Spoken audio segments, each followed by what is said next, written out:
All right, what's up everyone? Coach Braden here with Look Like You Lift. In this video, I'm gonna show you how you can build bigger, beefier traps. Because we've all heard the saying before, how abs are for boys, but traps are for men.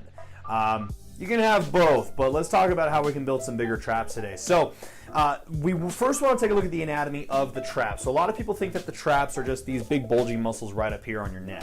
It's a little more deep than that. So we have the upper part of the trapezius, the middle, and the lower part of the trapezius. As you can see, it's a quite big muscle. So I've kind of labeled the functions here. Think of like the upper trapezius to be a shrug, pulling the scapula upward.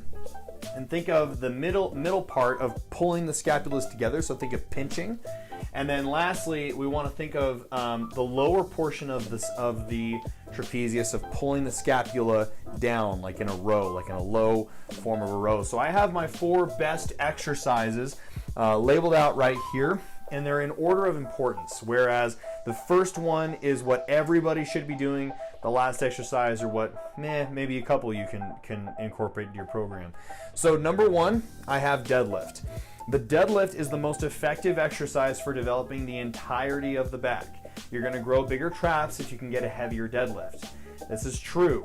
Think of somebody who deadlifts 200 pounds and someone who deadlifts 600 pounds. Who's got bigger traps, right? So number 1 is going to be deadlift. Number 2, probably didn't expect this one, the overhead press. And here's why. In the overhead press, when we teach the overhead press, at the top of the movement, you should be locking out your arm by pinching your bicep to your ear and shrugging out at the top.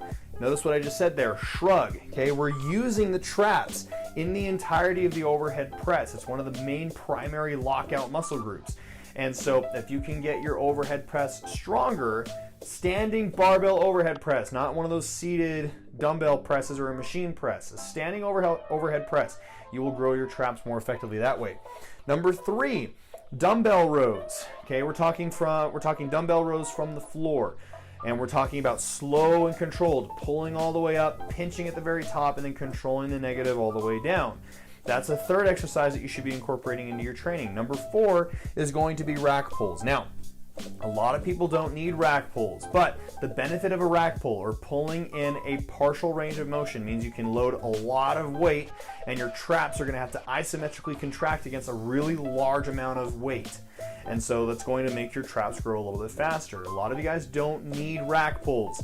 Before you consider going up into rack pulls, how heavy is your deadlift? If you got a 200, 300, 400 pound deadlift, you don't need rack pulls. You need to get your deadlift stronger, okay? So those are my 4 biggest exercises. Now, regardless of the exercise, the most important thing here is that these exercises should be done with correct form, slow and controlled, and you should be going up in weight every single time that you perform these exercises. If you're doing the same weight and reps and sets and volume every single time, you're not going to grow.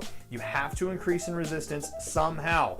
I recommend we standardize form, we standardize the reps and the sets, so the only thing that goes up is the weight. Okay, so in order: deadlift, overhead press, dumbbell rows, and maybe rack pulls if you really need it. Okay, comment what your favorite exercise is for growing your traps. Let me know which exercise surprised you the most, and we'll see you on the other side. Thanks.